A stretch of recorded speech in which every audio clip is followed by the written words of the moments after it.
13 heures à présent, ce fruit que l'on mange comme un légume, la tomate. Vous allez voir qu'une gigantesque serre vient de sortir de terre dans le Pas-de-Calais. Alors, quelle différence avec une culture en plein champ? Comment choisir? Nabila Tabouri nous le dira. D'abord, donc, découvrons cette ferme absolument géante. Pourquoi est-elle gérée par des Belges? Pourquoi dans le nord de notre pays? Laurence Decherf et Thierry Breton. Elle vient tout juste de sortir de terre, dans la campagne du Pas-de-Calais. Sur plus de 200 mètres de long et presque autant de large, une immense serre de plus d'une centaine de milliers de pieds de tomates. Du jamais vu dans la région. Objectif, produire 60 000 tonnes de tomates grappes entre mars et novembre, 10% de ce que consomme la région des Hauts-de-France. Les patrons, ces deux frères belges. Impossible de trouver en Belgique des terres suffisamment grandes pour s'installer. Alors, avec l'aide d'une coopérative belge, ils ont financé ici la construction de cette serre dernier cri, 15 millions d'euros pour produire les premières tomates du nord de la France. En Belgique, on a plein de serres, des tomates, des concombres, des poivrons, tout ce que tu veux. Et juste de l'autre côté de la frontière, on ne va pas. Pourquoi? Je sais pas du tout. Pourtant, la luminosité est ici importante selon lui, et les nuits suffisamment fraîches.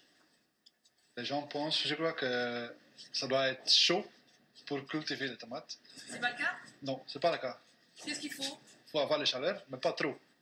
Comme la plupart des tomates aujourd'hui, celles-ci ne poussent pas en pleine terre, mais en hauteur. Les pieds dans de la laine de roche, alimentée par sonde.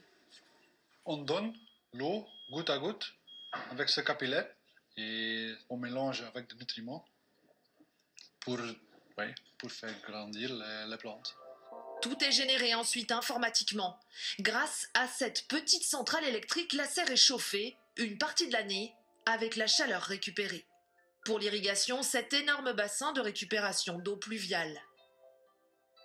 Ce consultant de la région les a aidés à convaincre élus, habitants et même les agriculteurs locaux de l'intérêt du projet. On n'est déjà pas habitué à ce type de serre. Maintenant, de cette taille, ça pouvait faire encore plus peur. Ça a été le cas? Ça a fait peur? Au départ, oui. Autre argument de taille, pour produire autant, il faut embaucher. 48 équivalents temps plein dans la région française la plus touchée par le chômage. Pour Mélanie Davion, ce contrat à durée indéterminée est une aubaine. J'avais fini ma saison d'endive et ça faisait 10 ans que je faisais des CDD dans toujours les mêmes saisons. Et du coup, je voulais un CDI en particulier. Donc voilà, j'ai sauté sur l'occasion.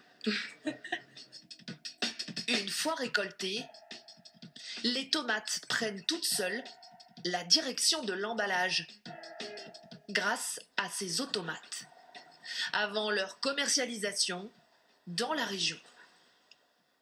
Vous reconnaissez les tomates sur les cartons ici, c'est le logo. Donc, la production des Hauts-de-France. Direction les super et les hypermarchés où les habitants de la région se réjouissent de voir des tomates produites localement. Ça vous étonne? Pas du tout, parce qu'on a quand même du soleil, et puis bon, après c'est fait sous serre aussi. On a bien des tomates de provenance Belgique, Hollande, etc. Donc pourquoi pas dans le Pas-de-Calais?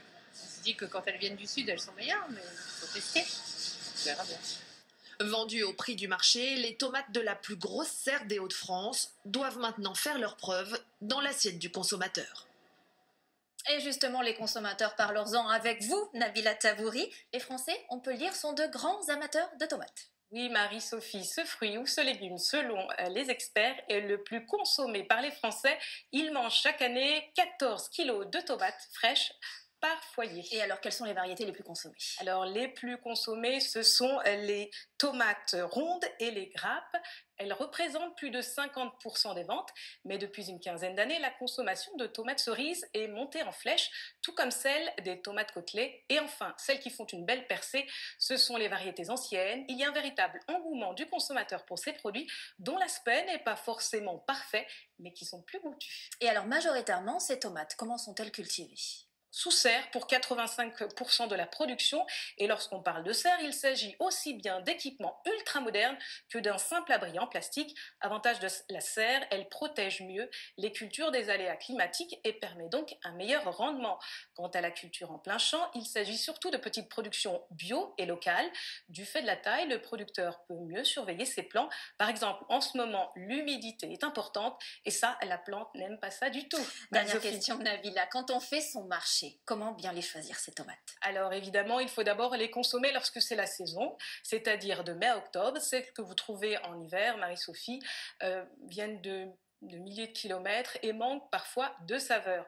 Méfiez-vous également des tomates trop calibrées. Si elles n'ont pas de défaut, c'est qu'elles ont été cultivées de façon industrielle.